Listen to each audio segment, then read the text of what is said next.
Ça secoue sec. Ce sont les agitateurs du Hainaut sur CNO. CNO. De retour sur CNO, nous avons le plaisir d'accueillir Kaina Asmani, naturopathe passionnée et spécialisée en iridologie. Nous allons explorer ensemble ce que recouvre la naturopathie et l'iridologie et découvrir comment ces approches peuvent accompagner le bien-être et la santé dans notre quotidien. Alors, la naturopathie, on en entend souvent parler, mais on ne sait pas toujours ce qu'elle recouvre exactement. Pouvez-vous nous expliquer avec des mots ce qu'est la naturopathie et en quoi consiste votre approche? Et tout d'abord, bonjour Kaina. Bonjour Marie-Laure, ravie d'être ici parmi vous. Bienvenue aux agitateurs. Alors en quelques mots, la naturopathie, c'est tout d'abord maintenir l'équilibre du corps. Ça, c'est vraiment l'objectif. Par extension, éviter les maladies, mais si le maintien de l'équilibre est là, les maladies, les pathologies n'arriveront pas. On a en fait 4 piliers à la naturopathie. Ça vient à la base d'Hippocrate. C'est vraiment une philosophie qui vient d'Hippocrate. Et ces 4 piliers, c'est Hippocrate qui les a initiés. Tout d'abord, on a le holisme. Donc en fait, c'est considérer l'individu dans son entièreté. C'est-à-dire qu'un symptôme, un mal bien particulier, c'est juste la résultante d'un déséquilibre dans le corps qu'il faut trouver.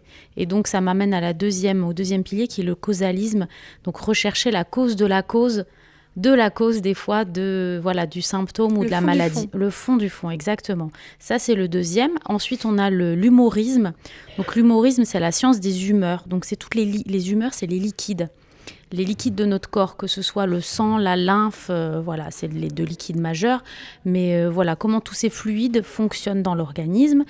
Et le dernier, c'est le vitalisme. Donc il y a cette notion dans la naturopathie de vitalité naturelle, c'est-à-dire d'énergie de vie en fait. Et donc c'est vraiment ça qu'on prend en considération. C'est quelque chose de beaucoup plus global et beaucoup plus vaste qu'on vient avec un symptôme bien particulier comme en allopathie. Donc l'allopathie, c'est la médecine conventionnelle où on va vous dire, typiquement, vous avez mal à la tête. Prenez un Doliprane, ça va passer. Ce qui est vrai, hein, c'est pas. Mais pourquoi vous avez mal à la tête, c'est une autre question. C'est ça. Voilà. Tout à fait. Alors, donc, comment tous ces principes s'appliquent concrètement dans votre pratique au quotidien ? Alors, en fait, on a trois façons de les transmettre via 3 outils, on va dire, principaux. Lors d'une consultation, quand quelqu'un vient en consultation chez moi, on élabore, donc il y a un questionnaire, une anamnèse. Et lors du rendu, de mon compte rendu, je me base sur 3 techniques majeures qui sont l'alimentation pour 80% du programme, le mouvement. Alors je dis bien mouvement et pas activité physique parce que je prends en considération l'état de santé de la personne. Et l'état de progression, quelqu'un qui a l'habitude de courir toutes les semaines, forcément, n'aura pas la même approche de l'activité physique, du mouvement et donc de l'activité physique que quelqu'un de sédentaire ou qui a d'autres contraintes, on va dire, physiques. Et la 3e, c'est l'équilibre psycho-émotionnel. Et donc, je pioche, en fait, ça c'est mon fil conducteur. Et à l'intérieur, je propose des outils encore plus personnalisés par rapport à l'étude en fait, du mode de vie de la personne, de son profil naturopathique, etc. Très bien. Et donc, alors, justement, donc, le corps parle souvent à sa manière et à travers donc, ces déséquilibres et les maux du quotidien, justement, quels sont les maux que la naturopathie permet-elle d'accompagner et ou de soulager ? Alors, comme je vous disais, on est vraiment moins basé sur le symptôme que sur la cause de la cause.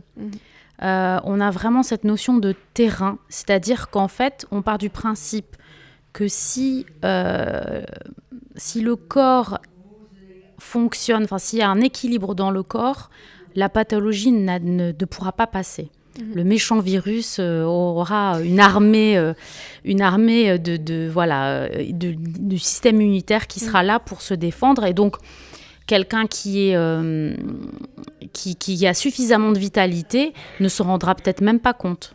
Voilà, il y a des fois des épidémies de grippe, par exemple, et certaines personnes passent à travers. Et voilà. Mais pour autant, tout ce côté, les gens viennent quand même en consultation avec un motif. Donc, ça peut être un motif varié. Ça peut être accompagner quelqu'un qui souhaite diminuer son cholestérol. Ça peut être juste au contraire, au niveau du diabète, accompagner un régime alimentaire, sachant que moi, à aucun moment, je ne touche au traitement médical. Ça, c'est vraiment quelque chose de très important. J'ai envie de dire que, en fait, chaque traitement, si on peut dire, chaque consultation est adaptée, vos conseils sont vraiment adaptés à chaque besoin et à chaque personne, puisque ce que vous allez pouvoir voir pour une personne qui a un diabète et une autre personne qui a un problème de diabète, le traitement ne va pas être forcément le même. Non, les conseils sont effectivement différents, même s'il y a une trame commune, mais l'application sera différente parce que quand bien même, effectivement, ça peut être des profils qui se ressemblent, le mode de vie peut être différent. Et souvent, pour adopter des nouvelles habitudes, c'est pour ça que c'est important aussi de passer un moment à poser les questions sur les habitudes de vie de la personne, parce que forcément, si je parle de mouvement par exemple, si la personne, elle est infirmière et qu'elle est en déplacement de 6h à 14h, elle n'aura pas forcément la possibilité de faire du sport le matin. C'est un exemple parmi tant d'autres. Elle n'aura pas les mêmes besoins, elle ne s'alimentera pas de la même façon parce qu'elle sera sur la route tout le temps. Donc, les petits-déj à 9h et puis le déjeuner à 12h30, ce sera compliqué, par exemple. Donc, effectivement, c'est très personnalisé. Tout à fait. Donc, et alors, avant de devenir une professionnelle du bien-être, il y a forcément une histoire personnelle ou une rencontre ou une expérience marquante. Qu'est-ce qui fait qu'aujourd'hui, comment cette vocation est-elle née en vous ? Alors, tout ce qui est médecine naturelle, j'ai toujours été attirée par ça parce que je pense que ma maman me l'a transmise. J'ai des origines polonaises et algériennes de par mon papa. Et dans les deux cultures, il y avait ce côté... bien-être par l'assiette, bien-être par le corps, il y avait déjà ça, même si c'était des pratiques différentes. Et ce qui a accéléré le mouvement, c'est que en 2020, au moment entre les deux confinements, j'ai eu moi-même une consultation naturopathique parce qu'il y a eu une prise de conscience aussi d'un mode de vie qui était beaucoup trop intense, beaucoup trop rythmé. Et je me suis prise en main, je me suis dit c'est peut-être le moment justement où tout ralentit, de se prendre en main.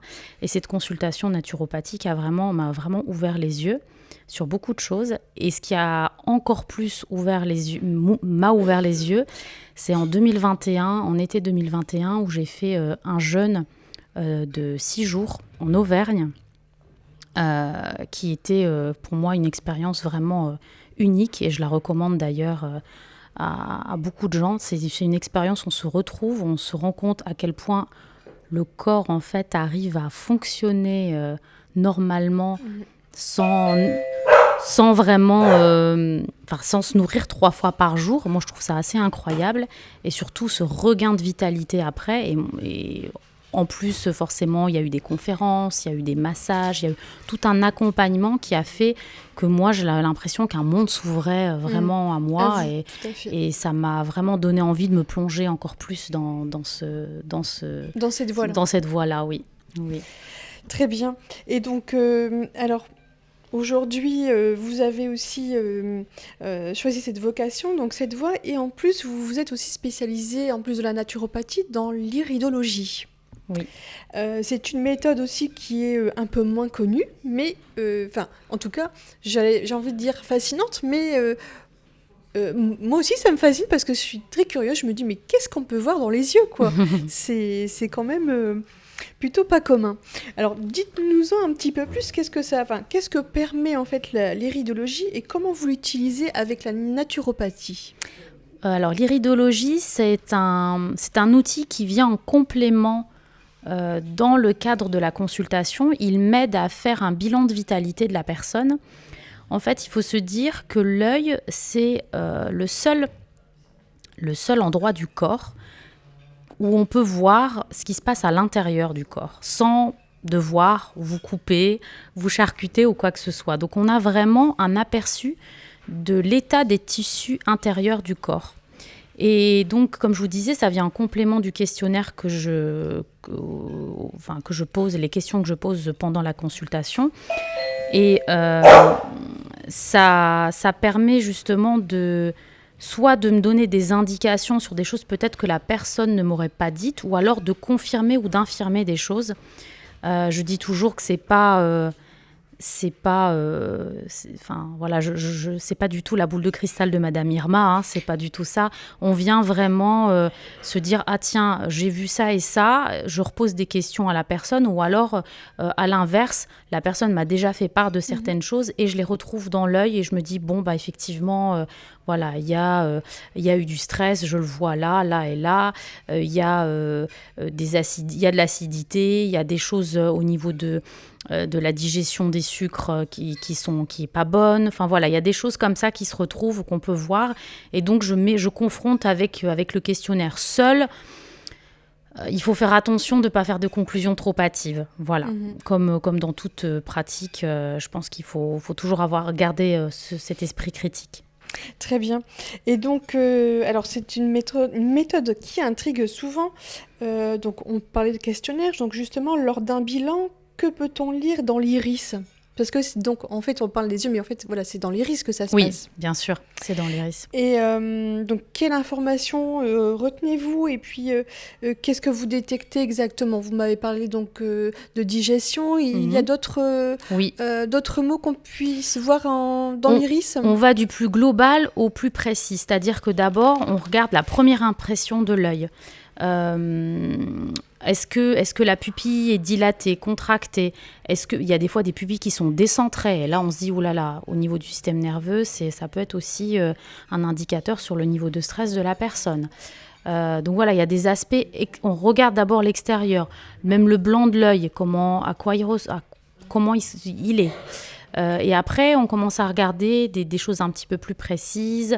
Est-ce qu'il y a La couleur aussi, la couleur est très très importante. La couleur, suivant la couleur, on a des prédispositions à certaines pathologies, et donc du coup, regrouper ou recouper avec la consultation, on se dit bon, là il va falloir mettre un point de vigilance sur un aspect bien particulier. Au-delà de la couleur, qu'est-ce que je peux vous dire d'autre ? Le stress, c'est le cas aussi. Il y a des indications sur la déminéralisation, sur la densité, peut-être pas la densité osseuse, mais en tout cas la résistance, la minéralité, voilà. Beaucoup sur les acides, la digestion, puis des fois effectivement il y a des petites taches parce qu'il y a une cartographie sur un organe. Donc je prends un exemple, si quelqu'un me dit, je reviens à mon exemple de tout à l'heure du diabète, s'il y a une petite tache sur le pancréas, on se dit, bon, effectivement, là, il faut faire quelque chose. Il faut vraiment axer les conseils sur cet organe, sur la gestion des glucides dans l'alimentation. Voilà, ça nous aide, en fait. Ça nous aide vraiment beaucoup. Très bien. Et alors, donc, pour ensuite, donc, comment se déroule, en fait, une première séance alors, avec on peut dire un patient ? Non, on ne peut pas dire patient, justement. On dit soit client, soit consultant. Alors, donc, avec votre client, comment ça se passe la première séance ? Donc, on va dire de naturopathie et d'iridologie, puisque l'un ne va pas sans l'autre, si j'ai bien compris. Exactement.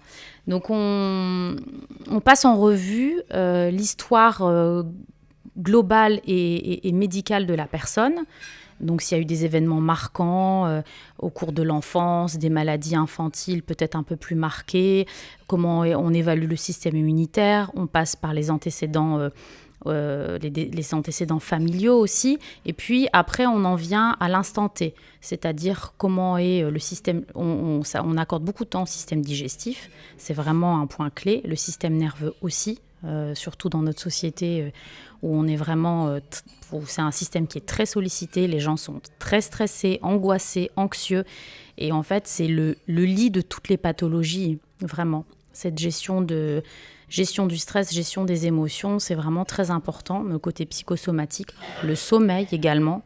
Donc on passe en revue le sommeil, on passe en revue le système ostéo-articulaire, gynécologique, urogénital pour les messieurs. Enfin bref, on va vraiment balayer tout le corps pour avoir un espèce de scan.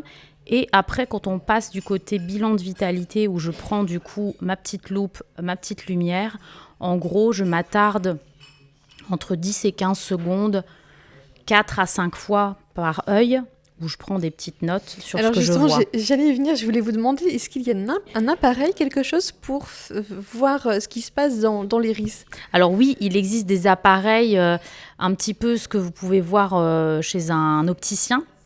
Donc, comme ça, vous voyez vraiment plus grand, vous pouvez ajuster pour que ce soit beaucoup plus précis. Ça, c'est, voilà. Donc, il existe ces appareils-là. Et puis, plus communément, la petite loupe avec la lampe, on la pose je m'appuie légèrement sur le front de la personne qui est en face, avec une main la loupe, avec l'autre main une petite lampe sur le côté. C'est pour ça que je ne reste pas plus que 15 secondes par visualisation. Et je prends mes notes comme ça en fonction de ce que je vois.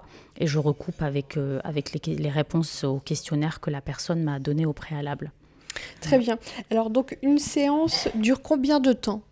La consultation naturopathique dure 1 heure à 1h30 et le bilan irido, une dizaine de minutes. Très bien.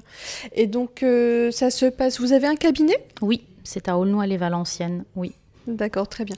Et alors, donc, ensuite, donc, après la séance, je suppose qu'il y a un suivi. Oui. Comment ça se passe ?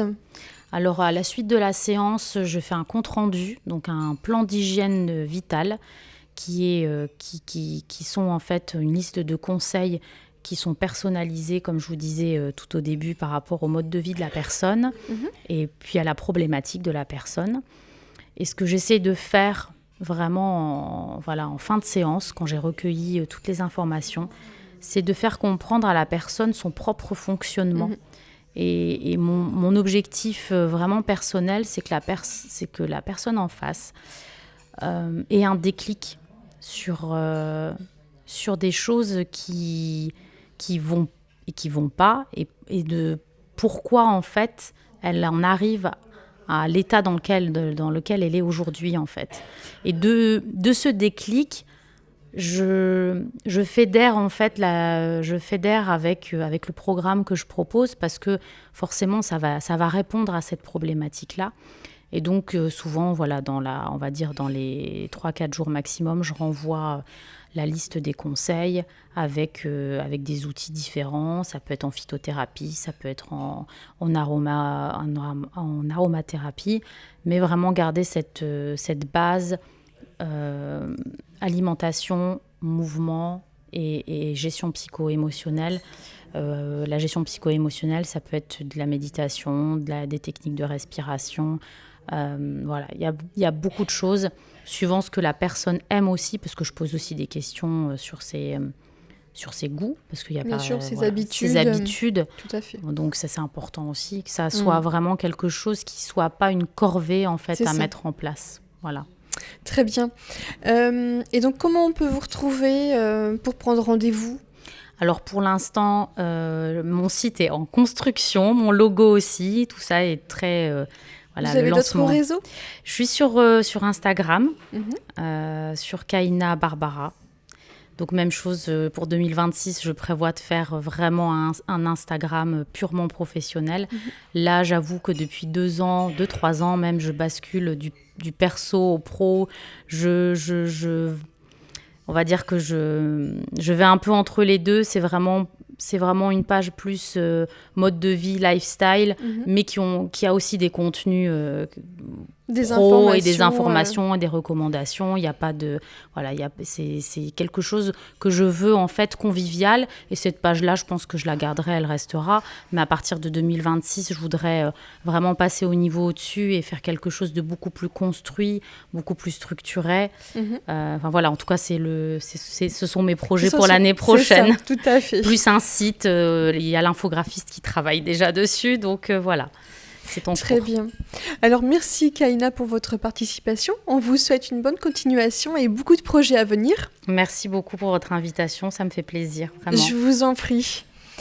Alors, chaque dimanche, donc, l'émission est rediffusée de 22h à 23h. Retour du réveil en rire avec Patrick sur CNO jusqu'à 13h. Ça secoue sec. Ce sont les agitateurs du Hainaut sur CNO. CNO.